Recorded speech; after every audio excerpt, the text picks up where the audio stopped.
finalização de textos acadêmicos. Nesse vídeo você vai entender de forma clara, prática, objetiva o que precisa na finalização da sua tese, dissertação, artigo.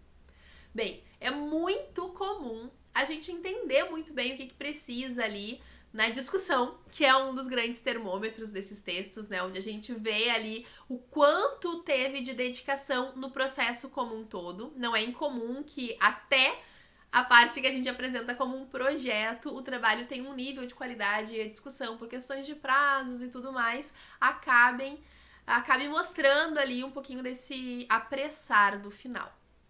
Mas ainda assim é uma conversa com a literatura, é o que eu consegui fazer, por que deu o que deu, o que eu esperava referente a o que eu já sabia de acordo com os estudos anteriores, o que eu consigo relacionar e o que a gente tem daqui pra frente, né? Isso pensando na discussão, é um termômetro, é super importante. Mas esse vídeo especificamente ele fala sobre o que vem depois da discussão, aquele fechamento de forma efetiva, onde normalmente não se coloca o artigo, não se coloca uma referência. É aquela parte que eu preciso criar. Ok, frente a tudo que eu encontrei, o que eu tenho que dizer? Primeiro ponto, gente, entender a diferença de conclusão e considerações finais, e que o nome disso não serve pra nada, na verdade, né? Vamos lá. Conclusão é a resposta direta ao teu objetivo. Por que eu digo que o nome disso não serve pra nada? Porque em alguns artigos tu vai ter o título conclusão, em outros tu só vai ter a conclusão no final da discussão, mas tu não vai ter um título, em outros tu vai ter considerações finais e a conclusão ela vai estar sempre ali. Da mesma forma que as considerações finais. De um jeito ou de outro, tendo um título de sessão para isso ou não, é necessário incluir alguns pontos específicos no final de um texto científico. Quais são eles? Limitações, ou seja, o que limitou a minha pesquisa, o que limitou a minha compreensão como um todo. Não do que eu fiz, mas do tema, que poderia ter ido um pouquinho além. O que poderia ter feito diferente? O que eu entendo hoje que se eu tivesse começando de novo a fazer essa pesquisa, eu faria de forma diferente.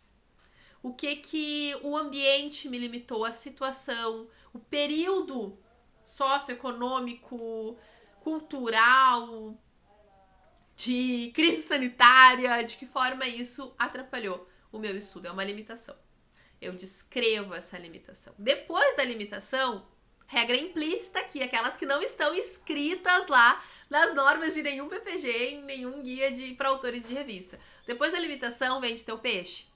Coloca ali o que apesar da limitação tu trouxe de avanço. Porque pode ser óbvio. Talvez já esteja muito claro no restante do teu texto. Mas o óbvio, quando ele deixa de ser dito, ele deixa de ser óbvio.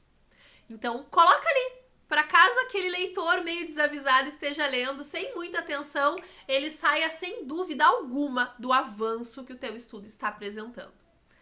Limitação, avanços, perspectivas futuras, quando é o caso de que esse estudo vai ter uma continuidade, seja lá um mestrado para um doutorado, ou mesmo um projeto mais longo.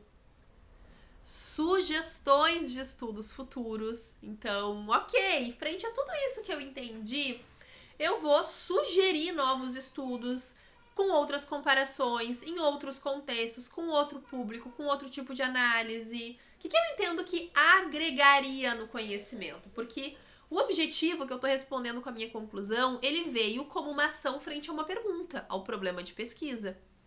Então, para avançar no conhecimento acerca desse problema, o que mais eu entendo que seria importante? Eu não estou dizendo que eu vou fazer, eu estou sugerindo que outras pessoas façam. Eu que mergulhei nesse assunto e nesse entendimento. E quando eu penso as considerações finais, assim, a gente começa na limitação, a venda do peixe, perspectivas futuras, sugestões de estudos futuros, a gente vai ter também a questão da aplicação prática. Frente a tudo isso, qual é o tá daí? De que forma eu posso interpretar, inferir, aplicar os meus resultados? Porque ninguém melhor do que eu, que fiz todo o estudo para trazer essas considerações. São as únicas? Não. Talvez outra pessoa com o meu resultado vai chegar em outro tá daí. E tá tudo certo. mas isso é o que eu, como autor, entendo que seja a aplicabilidade daquilo. Em muitos casos, essas considerações todas estarão no final da discussão e eu vou ter lá um título chamado conclusão e só.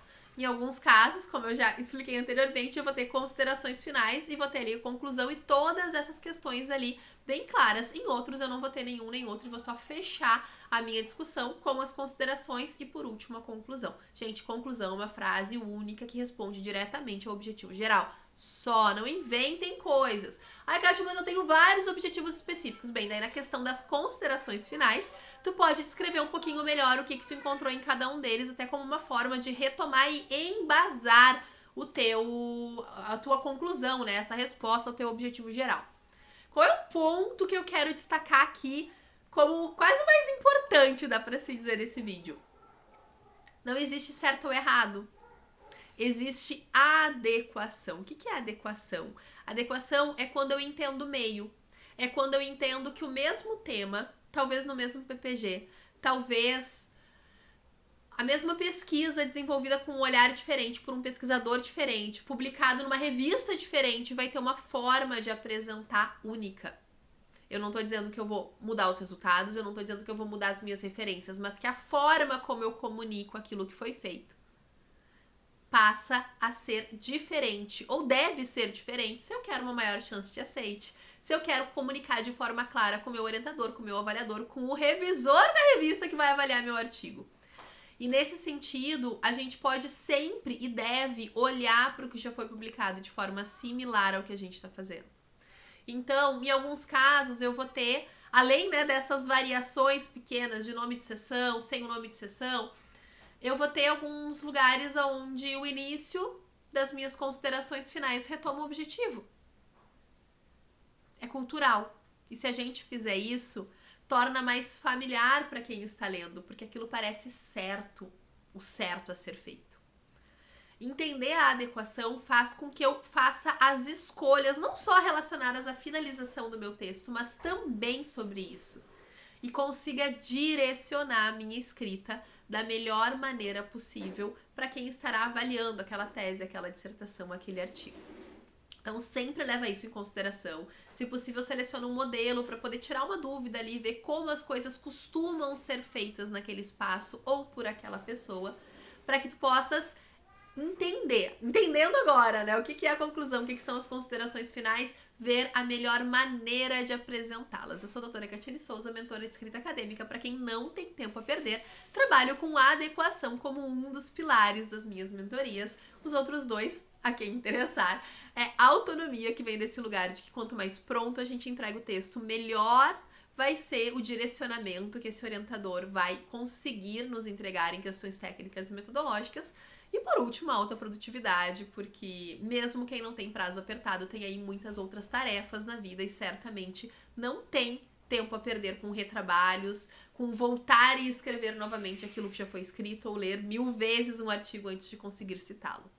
Caso tu precises de ajuda com a tua escrita acadêmica, clica no link aqui, me encontra nas outras redes. Certamente eu tenho uma forma de te ajudar, de caminhar contigo frente ao teu desafio, te ajudar a cumprir esse prazo da melhor maneira possível, considerando aí tudo que realmente importa numa escrita, que não é só o sentar e escrever.